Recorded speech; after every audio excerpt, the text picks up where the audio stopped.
You should be trading for these players in Dynasty today or tomorrow. But as soon as you can is the point. Let's talk about TJ Hawkinson. ASAP. You know what? This is funny because we get to dunk on the people in the Platinum League now. Because the people in the Platinum League were drafting in the 5th, 6th round of Dynasty Startup, and they're like, And they all passed up on you know what? TJ Hawkinson, let's let the domain guys have him. And he got to us in the 7th round. he got to us at the 6'10", and we're like, we like another guy here. We like TJ. He's the best value, but we're going to let him pass. And then the guys in the end were like, let him fall again. And so he comes around the 7th, and Nathan and I are like, yes, because TJ Hawkinson. Throwing a party. What, the tight end 4 in PPR leagues last year? And look, the biggest counter argument to TJ Hawkinson being a buy in Dynasty Fantasy Football is, of course, the fact that old Kirko is not on the Vikings anymore. I get it. I understand, and I think it's valid. However, the situation is still decent for a couple of reasons. Number one, you've got a lot of weapons there. You've got Justin Jefferson. You've got Jordan Addison there. So there are other guys that are going to have to be respected on the field by defenses. And then number two, the system is pretty much going to be the same. I mean, even though they don't have Kirk, you don't think the offense is going to be similar or the same? I think it will be. Yeah. And also, JJ McCarthy, look, he's a rookie QB. There's a lot of questions. You know, we question his skill or whatever. Yeah, he might not even start to begin with, which means Sam Darnold will be starting, who already has some experience throwing the ball. And look, regardless of who it is, guess who the number one target outside of Justin Jefferson will probably take the least hit from a volume perspective because of the security of his position and the ease of targets. And that's really the point, because with tight ends and young quarterbacks, you see this a lot. Young quarterbacks, what are they looking for? They're looking for a lot of times the easy throws, right? They're looking for the checkdowns, and a lot of times they're looking for that tight end route in the system. And look, TJ Hawkinson is a guy that is really good at being open, and really good at being open at the sticks or before the sticks. And so with that, JJ McCarthy, a guy who didn't really showcase a lot of down the field ability at Michigan, somebody who threw to the middle of the field a lot at Michigan, he's going to be able to throw in the middle of the field at big old TJ Hawkinson. And yes, TJ Hawkinson, he's going to be hurt for a couple games at the beginning of the season. Is it really worth dropping him 2 rounds of ADP? Because he really should be going in the 5th round, in our opinion. TJ Hawkinson, Mark Andrews, Kyle Pitts, Brock Bowers, those are all guys we have in the same tier, and they're going 2 rounds apart.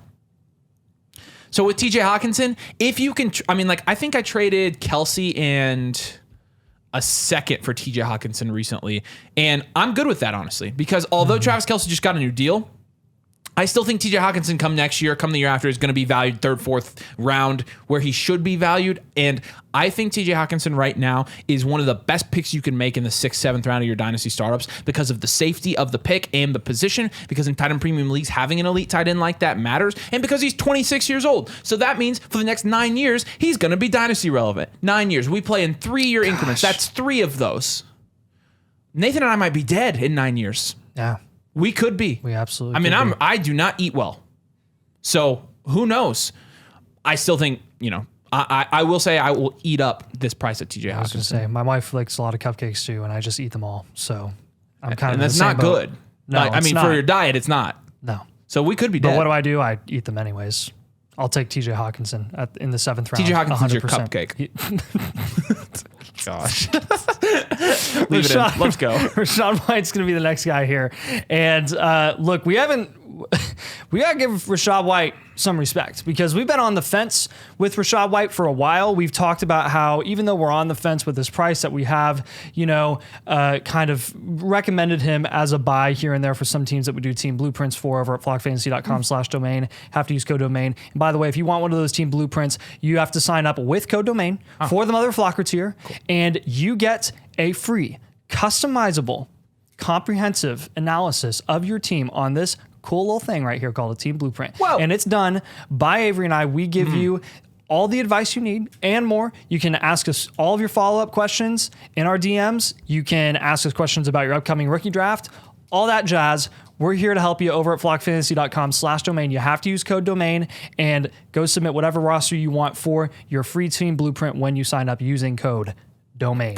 And talking about Rachaad White specifically, like this is just one of those guys where at this point I'm all in with Rachaad White and his price. Like, and I was getting close to that point even before the draft, despite my reluctance, despite my questions of like, hey, are they going to draft a running back day 2? Are they not? They end up taking Bucky Irving in the 5th round. Guess what? That's a win for me, man. That is a huge win for me because I thought that he was going to have some serious competition, like Zach Charbonnet level competition I did too. in the 2nd round. And they end up taking Bucky Irving, who we know what Bucky Irving is. Bucky Irving is a talented young asset who will provide a really nice skill set for the Tampa Bay Buccaneers offense and will be a very good NFL weapon.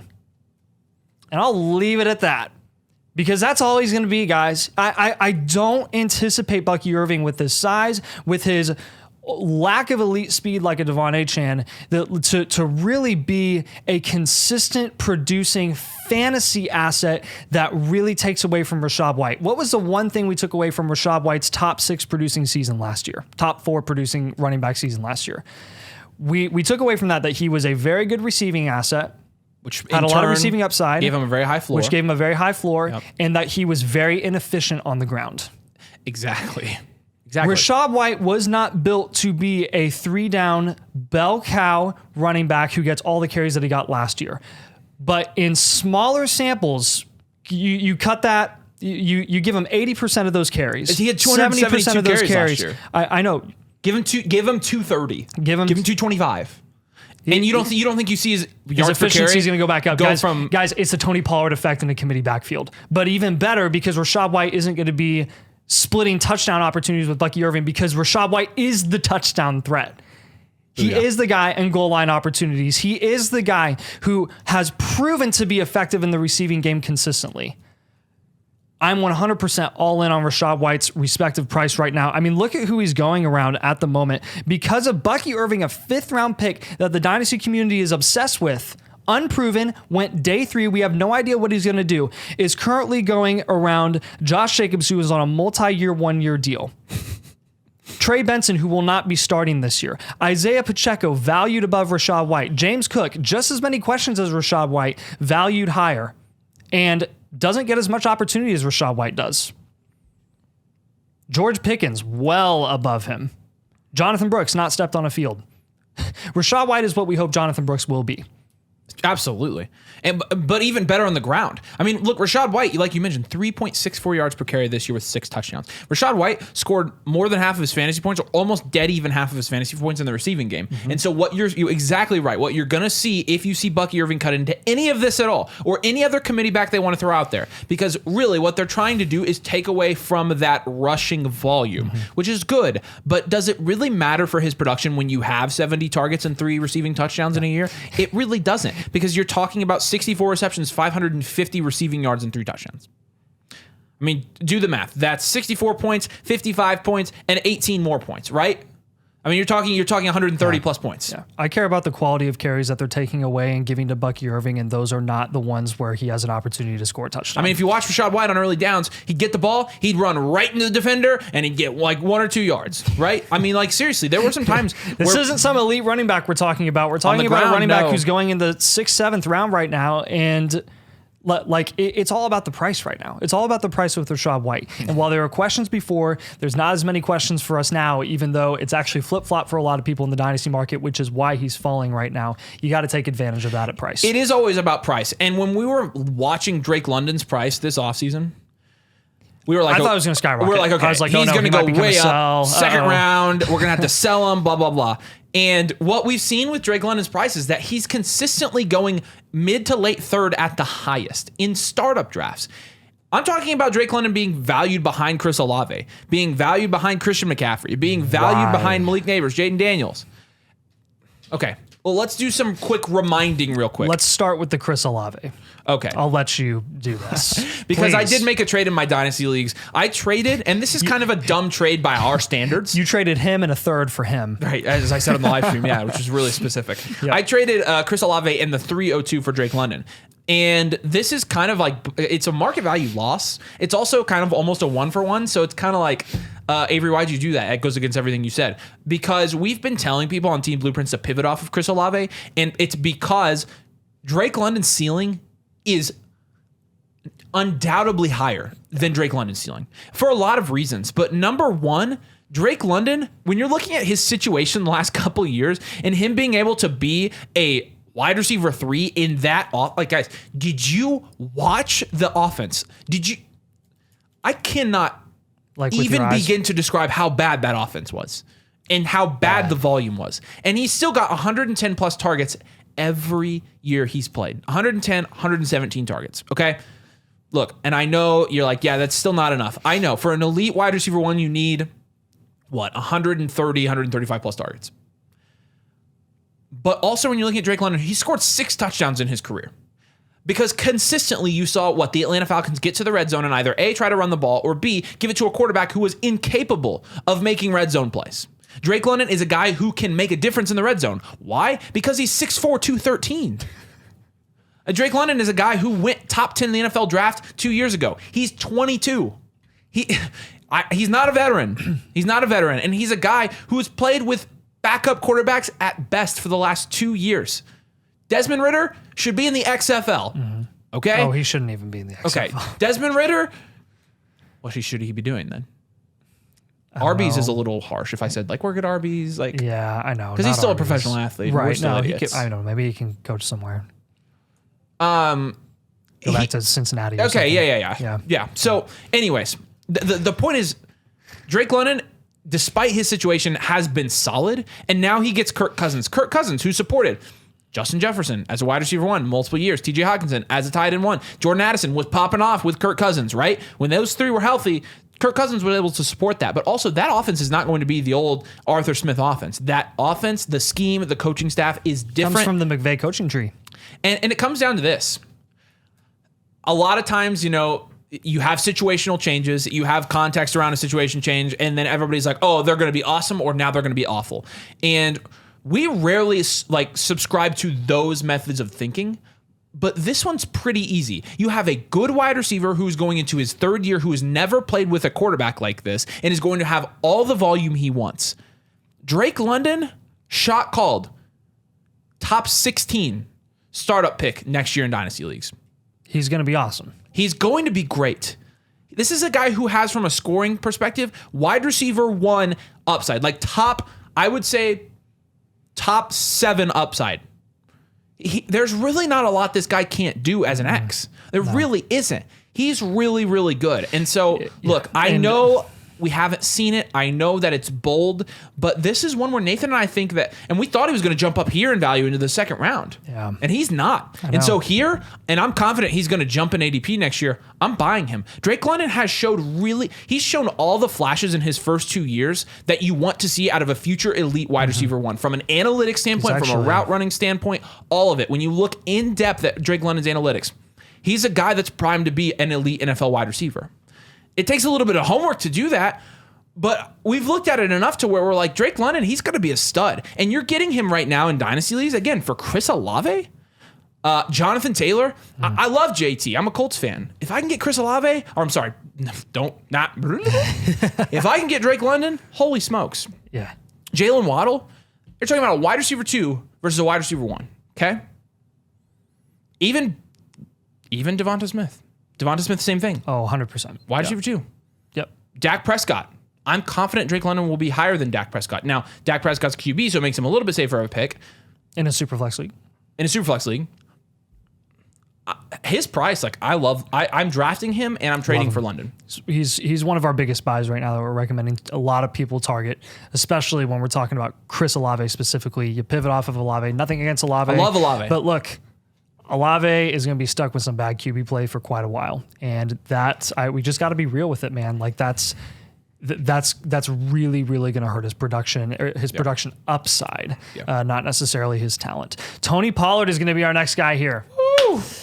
Oh, how the turntables. You don't hate the player, you hate the price. And this case in point, ladies and gentlemen, is why we love the price. We do love the price. We just drafted him in a $250 league.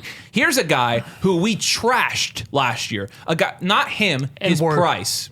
So right, oh my, so right. We were so right. These guys are taking victory laps. They showboat. Oh my gosh. No, we were actually right about something. We're wrong about a lot. We got one thing right. Let us have it. Let's let us have it. Yeah. Yeah. We were right, though. Yeah. Tony Pollard, look, I think it's really, really funny that one of there's a lot of reasons it's funny. Let's start with this. You've heard us talk about this a lot. It's the vacated volume fallacy, specifically with running backs. What happens when a running back leaves an offense and the one remaining is elevated to the number one position? Their price skyrockets because Naturally. their expected production skyrockets.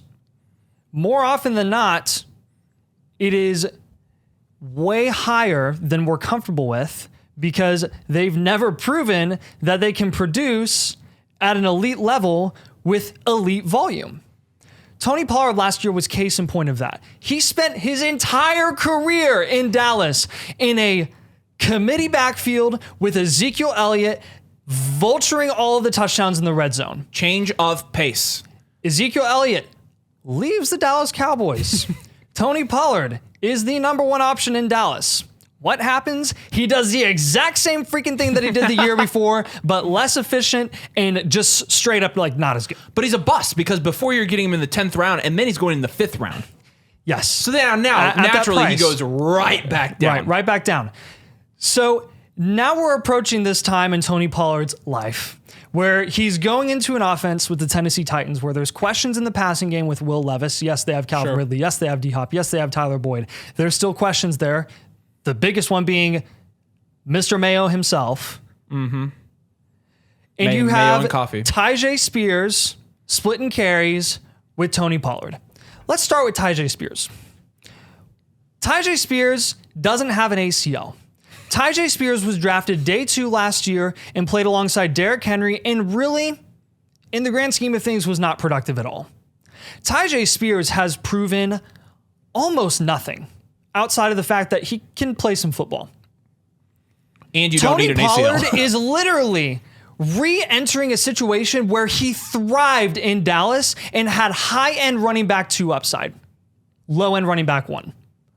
What more do we want for an asset that you are drafting in the 10th or 11th round of your Dynasty Fantasy Football startups on a 3-year deal with an out after a 2nd year? You have 2 guaranteed years in a system where Tony Pollard will not be taking every single carry, but he will be getting the most out of the opportunities that he gets, just like he did in Dallas. Guys, it is simple as that. You have to take Tony Pollard in the 10th or 11th round. You have to. It's a great pick. It's a guy who's going to be productive. It's a guy who has, again, high running back 2 upside. You're not getting a lot of other guys there that have high running back 2 upside that aren't going to be dead in a year. And Tony Pollard's not going to be dead in a year. I think Tony Pollard, if he's used correctly, he's got some longevity behind that contract as well. It's not a mystery where Tony Pollard is at his best. And I think Brian Callahan, despite being a rookie head coach, I think he'll be able to exploit those strengths that Tony Pollard has. You don't need Scooby-Doo to figure that one out. No. That's or a Mystery Van or Shaggy. Less is more with Pollard, and we're getting less. That's more. Less is more. Oh, gosh. That's a mind bender right there. All right, let's play a fun game now. Let's play what I like to call the Geno game. Okay. I'm going to call it the Geno game because we're going to look at Geno Smith. Let's look at Geno Smith. Here's Geno Smith's finishes in PPR Superflex leagues for his career, okay? What is this, 11 years? Yeah, okay, so let's listen. 20th, 26th, 51. That's 55. He scored 7 points that year.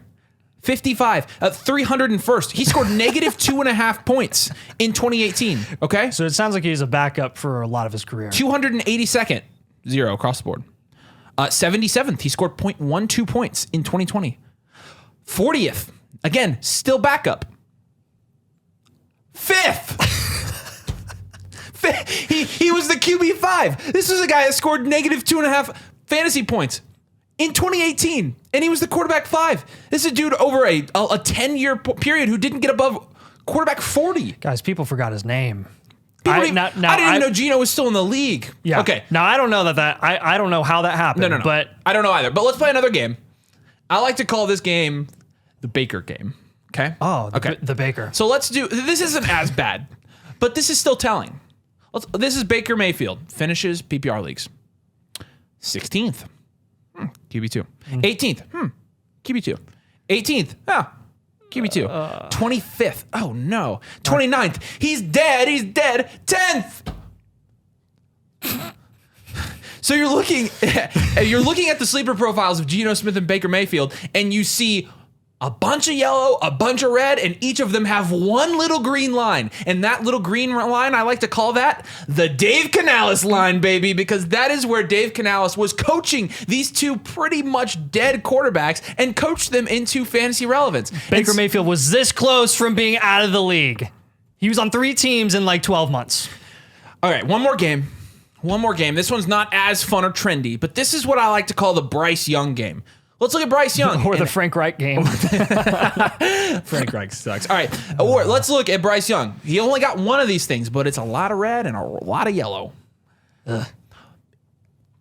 If you had to guess, what do you think is going to happen next year with Bryce Young and his fantasy production? Given the fact that Dave Canales from the Dave Canales line is his coach. Dave Canales takes quarterbacks that are struggling, that are almost out of the league, that are scoring negative fantasy points in a season, and he makes them fantasy freaking superstars. It is the single reason that he got a head coaching job. It is, and it's a single, literally. It kind of came out of nowhere according to the media. But remember, I had said before that, I said, old Dave needs a coaching job. Yes. And I think it was one of the best hires of the offseason. I think it was phenomenal. So what are you getting Bryce Young for? All right, let's look. This is fun. George Pickens. Oh, interesting. Okay. Brian Thomas Jr. Okay. Isaiah Pacheco. Okay. Debo. Guys, Isaiah Pacheco. Josh Jacobs. Replaced. Like, it doesn't even matter. I'll read the good guys here. Rashad White. Jaden Reed. Lad McConkey. I'd trade all of them for Bryce Young. All of them. Easy. Give me Young, a guy who's going into his second year. He's going to be coached better. He's going to be in a better scheme. He's not going to be in the Frank Reich 1992 offense anymore, which is fantastic for him.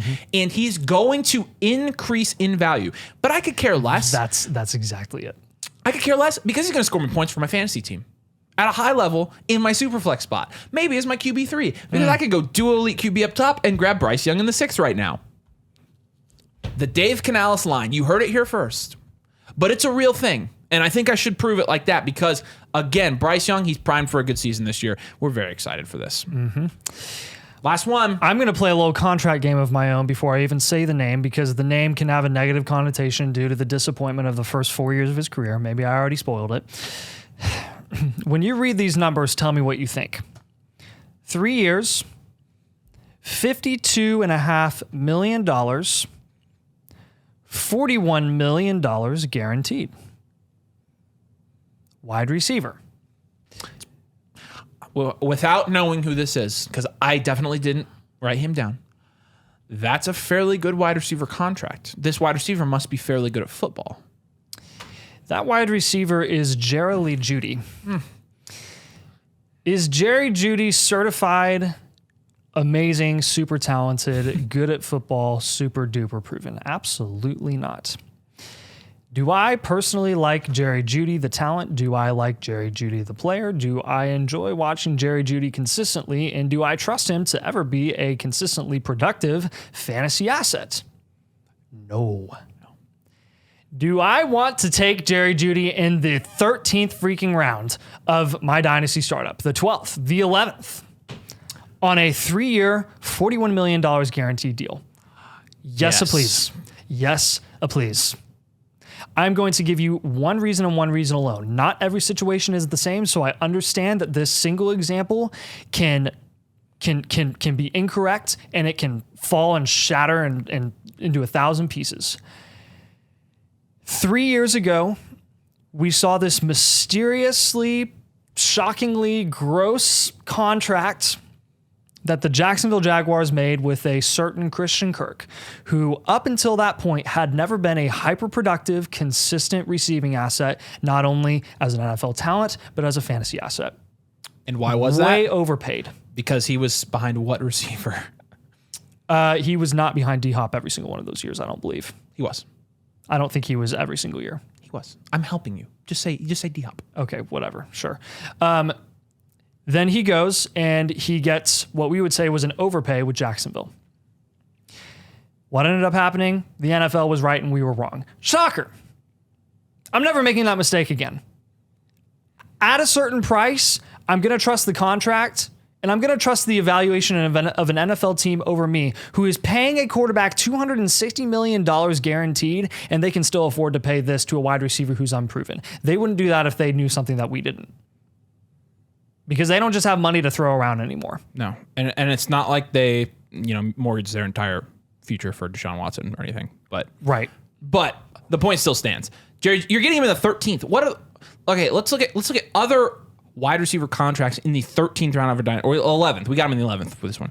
Troy Franklin, not on a deal. D-Hop, he's not even the wide receiver on his own team anymore. Jermaine Burton, 3rd round wide receiver. Okay, Javon Baker, 4th round wide receiver. Romeo Doubs, 5th round wide receiver. And also, not the wide receiver one on his team. And also, not on a big contract. Let's look. Are there any other guys on a big contract? Tyler Lockett, you're getting after him. He's on a good extension, but everybody hates him because he's bald. Roman Wilson, rookie contract. Jacoby Myers, on a decent contract. But most of these guys are either A, aging out, or B, they're rookies. What other guys are you getting with that kind of contract installation in this round? You're not. And so with Jerry Jeudy, you're getting him almost for free. I mean, look at the guys he's valued next to on Keep Trade Cut. Troy Franklin, Nick Chubb, Jahan Dotson, the 211, Daniel Jones, ironically enough. that's kind of funny. Funny. Khalil Shakir is right next to him. Zach Moss and Pat Fryermuth are as well. Chase Brown, Quentin Johnston. I'll take my shot on Jerry Jeudy probably on this contract than I would over Quentin Johnson, I think. Yeah, I completely agree. Yeah. Also, Christian Kirk, of his 4 years in Arizona, he only played with D-Hop twice. The last two, though. Yeah. Yeah, those are the ones that's why he got the contract, though, is because he actually played decently behind D-Hop the last 2 years. Okay, but he didn't play with him the whole time. That's what I was saying. I knew it wasn't the whole time. I knew it was only like half the time. You see what I live with? I told you. I was right. I win! Wear the loser shirt! I'm kidding. Jerry Jeudy, go get him. Make sure you drop a like and make sure you subscribe to the channel if you play Dynasty Fantasy Football, and also flockfantasy.com/domain. Use code domain. Choose Mother Flock Tree. You get a team blueprint. Looks like this. Pretty cool. Nice. And you also get one-on-one feedback from us, and you get our rankings, you get the trade calculator, you get all of it. So flockfantasy.com/domain. Like I said, go domain. Appreciate you guys. See you later.